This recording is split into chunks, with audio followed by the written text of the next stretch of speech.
हटिब कुप्रथा kangaroo court रे लागिब break उपासना प्रसंग में विधानसभा हईचई कंगारू कोर्ट रोकवा सह कुप्रथा रोकने विधायक प्रयास कौन रही संपूर्ण अपडेट निश्चित भाव जान रखु और चैनल को प्रथम थर आसते चैनल को प्रथम सब्सक्राइब कर रखु स्वाधीनतार 78 वर्ष पर लोक पाखे जीवन जीवार कौन अधिकार मिलूनी आज भी एभली परिस्थिति लोक राति काटुंट आप शुणिले आपण पाद तल को माटी घसीज लोक संवैधानिक अधिकार को किसी लोक कंगारू कोर्ट नाम नष्ट कर देउछंती फलस्वरूप लोक मैंने ना असुविधार सम्मुखीन होती गाँ कोठर सामाजिक कुसंस्कार को नहीं एभली एक घटना घटी जहाँ समाज पर केवल खराब प्रभाव पकाउनी बरम यार छवि मलिन पड़ी आज एकविंश शताब्दी लोक मैंने जाई जो महाकाश उठिले एवं भी मध्यजुगीय नीच मानसिकता देखा मिली आम कहूँ ब्रह्मगिरी निर्वाचन मंडल सामाजिक बासंद होता एक परिवार कथा चलता विधानसभा शीतकालीन अधिवेशन तृतीय दिन द्वितीय अर्धे विधायक उपासना महापात्र गृह में उद्वेग प्रकाश करने सहित सभी दृष्टि आकर्षण करते यह प्रश्न सूचाईला स्वाधीनता केवल ना को मात्र आम एवं भी केते पछरे रही दुई परिवार भितर जमीबाड़ी विवाद में पल्ली गाँव कांडगोदा ग्राम पंचायत में गोटे परिवार को सामाजिक बासंद कर दुई पक्षर कथा न शुणी कंगारू कोर्ट एक पाखिया राय शुणाईदेला उपयुक्त न्याय पर परिवार लोके बारंबार थाना कचेरी चक्कर लगेले हेले तांको कथा केही शुणिले नहीं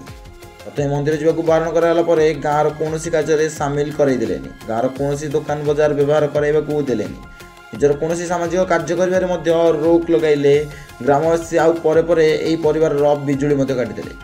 एभली घटना पर परिवार लोक ब्रह्मगिरी विधायिका उपासना महापात्र निकट में निजर समस्या जणाइले ब्रह्मगिरी विधायिका घटना जाना चारि थर पुलिस को एक जणाइले किंतु